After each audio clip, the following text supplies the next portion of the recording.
try to peer into the infinite with your rational brain, you just can't quite get there. And if you look at the subject from different perspectives, you might feel like you're getting closer, but still, you never get a really good glimpse of infinity using logic. It seems that our ability to peer deeply into the subject is always hindered by the same thing: ourselves. That is to say, the limitations of our finite brains, our rational thoughts, our egos, they all get in the way. But what if we try harder? What if we use all of our brain power to try to fathom what infinity is? What happens is something like this. We picture the universe stretching out quite far from where we are, and we're quite capable of picturing it being extremely vast. But somehow we just can't picture the universe going on forever. We think, how could that be? Surely there's an end to it somewhere. But then, as soon as we picture it having an end, we wonder, what's on the other side of that end? And that's when our brains enter into a state that psychologists call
the doors are When people talk about brain, it can actually get us closer to grasping infinity than the rational mind. There's something about being in a playful mindset that can stretch our ability to perceive things.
Lightning in the night sky,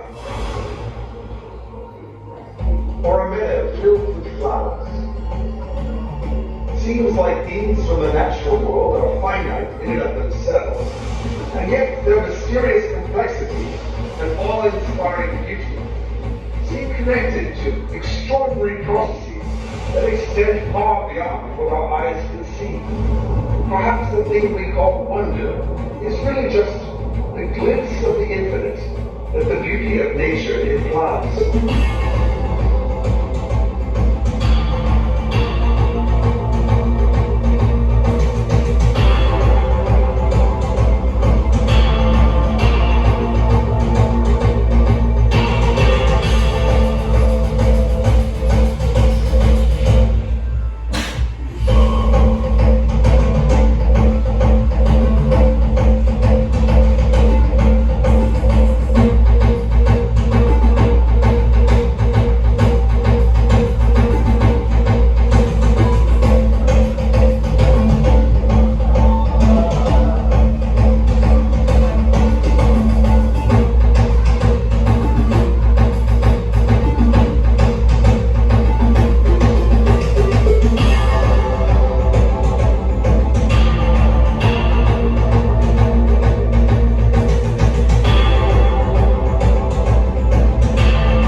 One way we can wrap our brains around the concept of infinity is to circle the subject.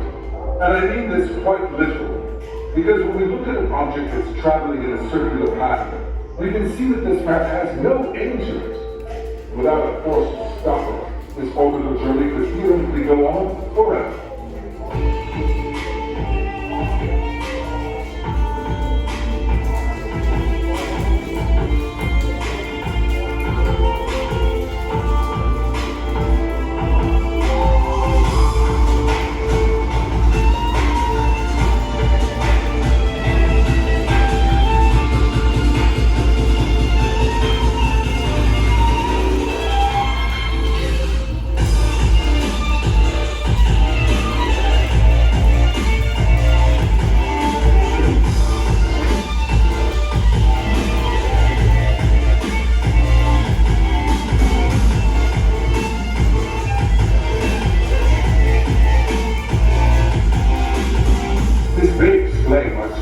Almost innately magical to us. They're like portals into the infinite.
Traditions that promote the idea of focusing on your breath as a way of accessing the present moment most fully.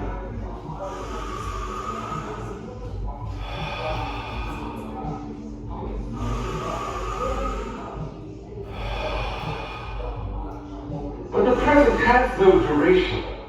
It's infinitely small. So it stands to reason that the closer you are to being in the moment, and the closer you are to being in the infinite. Take a few breaths and see if you can get a taste of what I'm talking about.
doors are opening.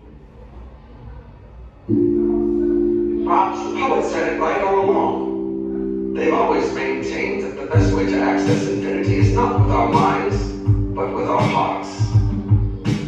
Along with the mystics, the poets claim that our capacity to love is infinite. I'm not trying to convince you that this is true, but I am inviting you to consider it as a possibility.